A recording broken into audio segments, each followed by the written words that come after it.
Hi, this is Pendle here from Sounddust, and I'm just here to demonstrate the lovely new features of the updated version of Dulcitone 1884. This is the Mark II version, or the squared version, which adds a whole heap of amazing loveliness and usability. If you haven't seen the original Dulcitone, it's a sample set from a strange rare keyboard from 1884, which was designed originally for missionaries to take around churches where they didn't have a piano already. And it's a kind of portable electric piano, but without the electric. It's got tuning forks and a basic kind of hammer action keyboard thing going on, and they sound really nice. So this is the actual Dulcitone we'll be listening to. This is the back of it, or the front of it. So even in the 1884 they had advertising splashed all over their keyboards. It's not quite Nord, but hey. And then we have another page which shows you the things that actually make the sound. These are the tone bars, these are the tuning forky things, or a bit of them, held down by leather and some screws and a bit of dust, of course. And then we've got 3 pages of actually useful scripting.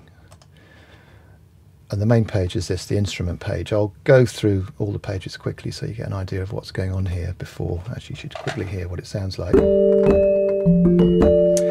What I've done this time is there's quite a few presets of different sound possibilities, because there are so many sound possibilities. But this is the original authentic sound of the Dulcitone, played badly by me. So we've got, what I've done with this is actually added new octaves of the keyboard. So this is the original, this is the proper original authentic Dulcitone sound. And then we've got 3 other octaves, which is the same thing but pitched up essentially, but it adds this. So then the next one, and the next one, and the next one. And as you can see, we'll call these oscillators for now, but basically you've got 3 extra octaves there. You've also got note on and note off as well. So we've got a tunable thump,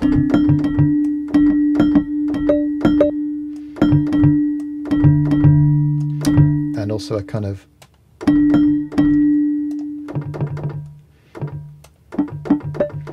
percussive attack as well, which you can add into our original sound. You can turn that one off, you can turn that one down. Anyway, so these are volume sliders per, in fact if you look there, if you look down here, you'll see you even get a little thing telling you what each one does. We've got pan for each oscillator, we've got attack, decay and release for each oscillator. So you've got a whole load of sculpting possibilities here, and with the note on and off you can also select the octave that's coming from. Over here we've got effects as well. So what I've also done is recorded a right load of convolution reverbs of my own. So we've got a section of springs taken from Space Echo and from a Ramona Retroverb. We've got some samples of the stage from the actual Glyndebourne Opera House, where that one's very dark. It gives you a sense of what it's like to, if you were playing a Dulcitone on stage at Glyndebourne Opera House, this is what you would sound like.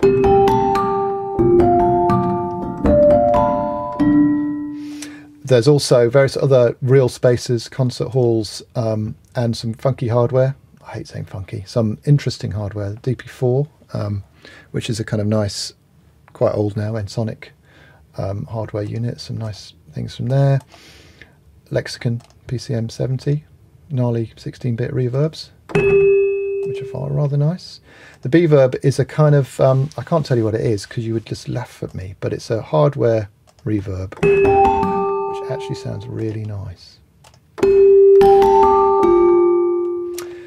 Modelled is kind of invented not necessarily real spaces. These are made using Voxengo's modelling impulse thingamabob. Some real spaces, so you can actually sit in my chair and play. And then the really section is some kind of crazy stuff. So you can put it on an old record, through an old radio, through a Dulcitone, Dulcitone through a Dulcitone. Fireworks. Now these tend to work with the amount set up higher, so you kind of get a sense of what's going on. But there's a few things there anyway. Next one down is cabinet, so you can amp up your Dulcitone in a way that would never be imaginable. Always takes a little while for the first note to come through. Turn it off, and then finally you've got some fairly basic EQ for starters. Up here, got a kind of Leslie effect, which I just think works really nicely on a lot of things. And then you've got speed, which is also routed to the modulation wheel. The balance is the balance between the high, the treble horn and the bass horn on the Leslie. Dust, basically good old gnarliness, which comes in very handy in some of the presets.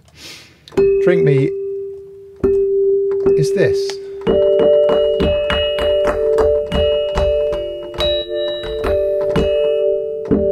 It's a morphing EQ, so there's lots of EQ settings there, and so it's a quick way of finding new sounds without faffing around for hours with stuff. Always very anti-faff. And then we've got the next page is the delay engine. Now this adds, per octave, it adds in its own delay unit. Which won't work if the octave's not turned on. With controls for the volume, obviously, send level. Spread starts with a mono here, and then slowly pans out into a kind of I've forgotten the word, that thing that goes backwards and forwards. It'll come to me later. That thing. Time on this particular occasion is in milliseconds, because I like the idea of using your ears. A lot of these controls have readouts on them, because I think it's good to just try stuff out rather than kind of planning in advance.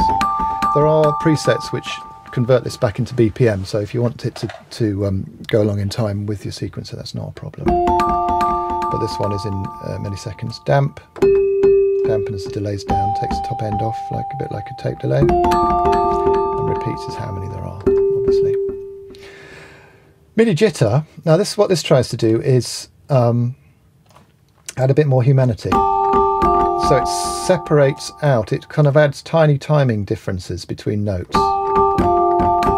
It's quite subtle, but when you're playing it yourself, it's hard to demonstrate, because you don't know how bad or good my playing is already. It's quite bad, actually.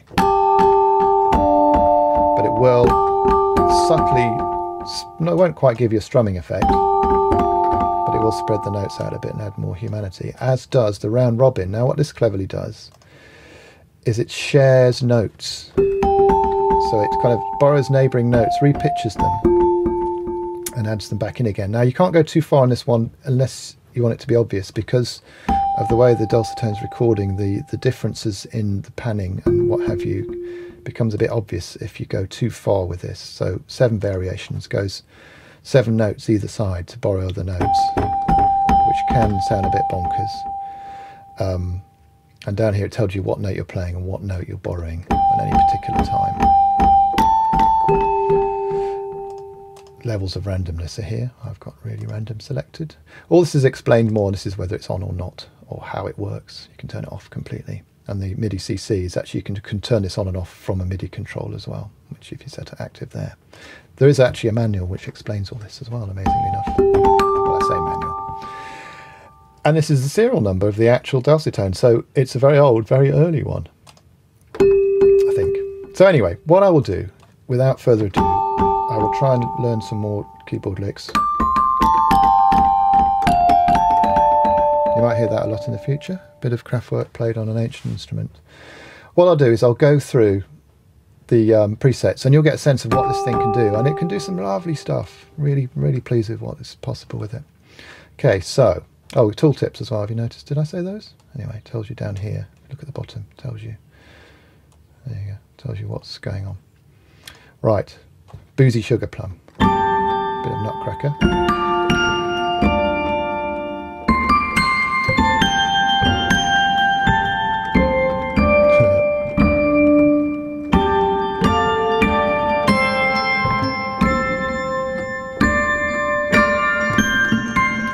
Wish I could play the Nutcracker Suite at this stage, it would sound great.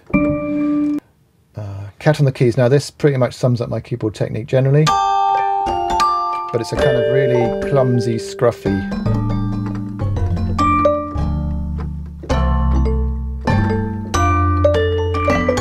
crazy kind of a thing.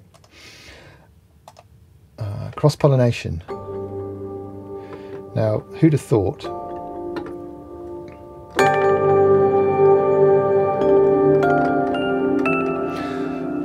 that a 150 whatever year old instrument could be Brian Eno-y, but it kind of basically takes it into ambient realms. You also notice I can bend notes by pushing down on the aftertouch. So if you've got aftertouch on your keyboard, got whole new elements there as well. Okay, Crystal Castles. Now this has got a BPM delay set in already, so if you want to use BPM delays, you could start off with this preset and then fiddle around with it to make it not sound like this. This is another quite ambient-y one.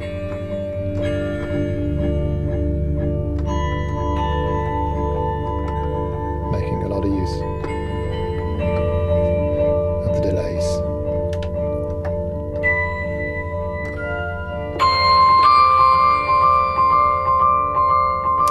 Yep. This is a kind of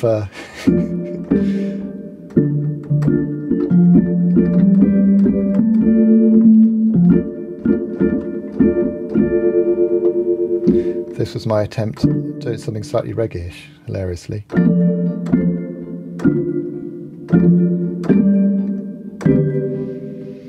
Anyway. Edgery, another BPM one. This is if the Edge put down his guitars and picked up an ancient instrument.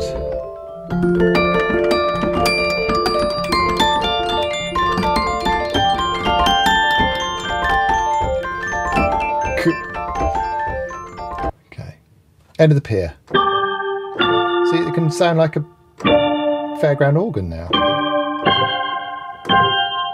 I'm using modulation wheel there to turn the Leslie speed up and down. So each of these presets has had the actual effects slightly tweaked as well, like internally. So this has got more Leslie effect than many of the other ones. See?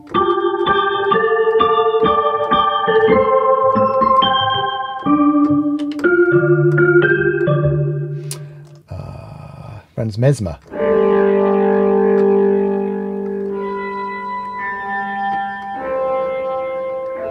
It's like kind of Victorian ambient. It's ambient. Making use of the dust control.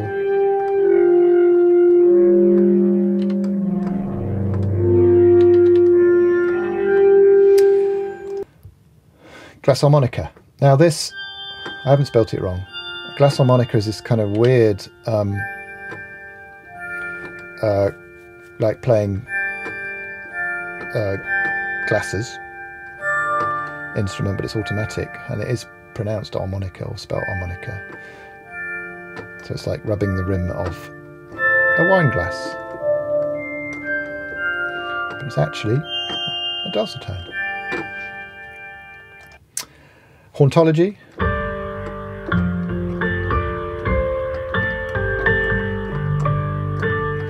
More Victorian symbolism in the naming. Injured toys.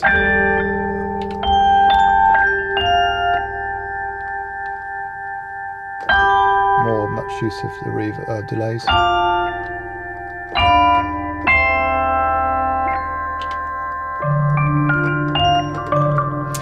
think I was thinking of Blade Runner actually in this. That bit when Daryl Hannah goes a bit bonkers.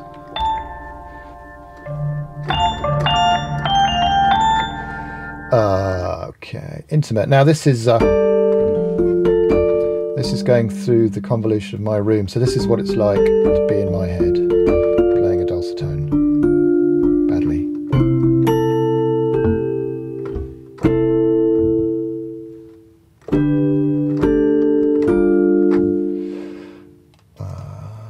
Morlocks, more Victorians, H.G. Wells, Time Machine, Morlocks are the scary subterranean dwelling monsters.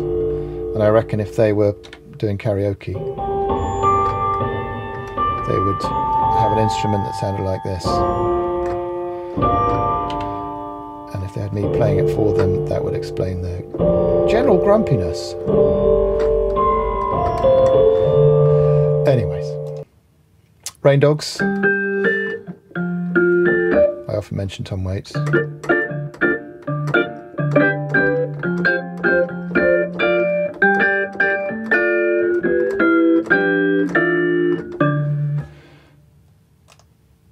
Rusty Xylo, especially higher up. Very xylophonic, if that's a word. Somber Missionaries, more Victorians. Slightly ambient again, a bit gnarly. Remember, these are starting points, so you know you can use them as they are obviously, but these are a good place to start tweaking from.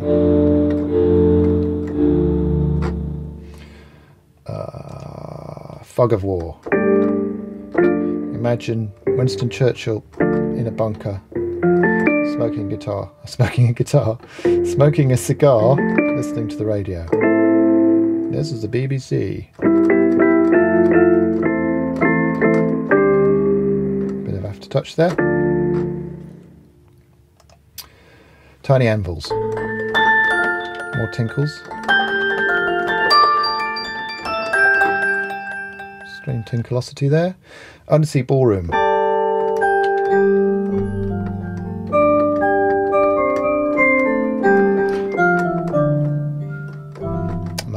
Imagining Captain Nemo in the Nautilus playing to himself.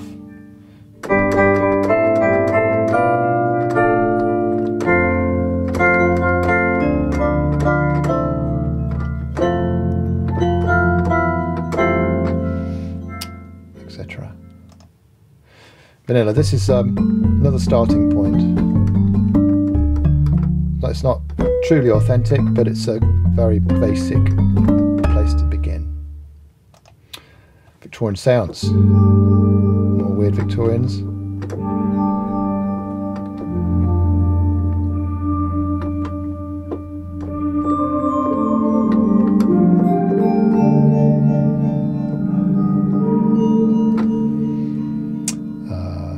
Spooky. Wooden Tines.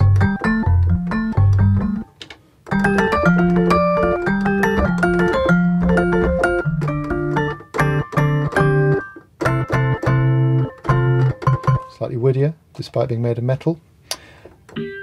More Tom Waits style stuff.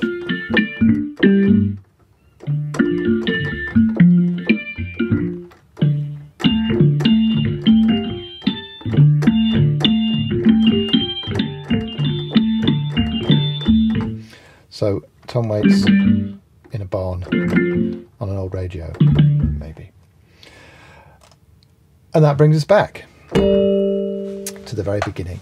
So what I've done, I've tried to give you a quick overview of all the possibilities, or many of the possibilities, but you know, the world is your oyster. This thing can do a lot of stuff. And all of this, of course, if you right click, it's all MIDI learnable.